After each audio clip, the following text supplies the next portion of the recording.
আরে তুমি এটা কিসি করকে চা নিয়ে এসো? কেন মা, বালতিতে করে চা লই আইছি। আগেকার দিনে কি কাপ পিরিচ ছিল?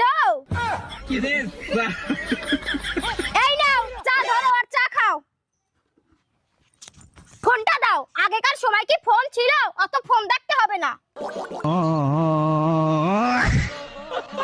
ও বৌমা, তুমি কি বাড়ি আছো? আমার একটা ভ্যান ঠিক করে দাও, আমি একটু বাজার যাবো সবজি আনতে। শাশুড়ি মা, কেন ভ্যান ঠিক করে দেব? আগেকার দিনে কি ভ্যান ছিল? সবাই তো হেঁটে হেঁটেই বাজার যেত। যান, আপনিই হেঁটে হেঁটে বাজার যান, অত ভ্যান ঠিক করা লাগবে না। ও বৌমা, বৌমা কোথায় তুমি? এদিকে আইসো। হ্যাঁ মা, কি হলো? আমি এক্ষুনি আসতেছি। এই নাও বাজার। এত দূরের রাস্তা, আজকে কি আওয়াজ হয়? আমার এক গ্লাস জল দাও তো। হ্যাঁ মা, দাঁড়ান, আমি এক্ষুনি নিয়ে আসতেছি।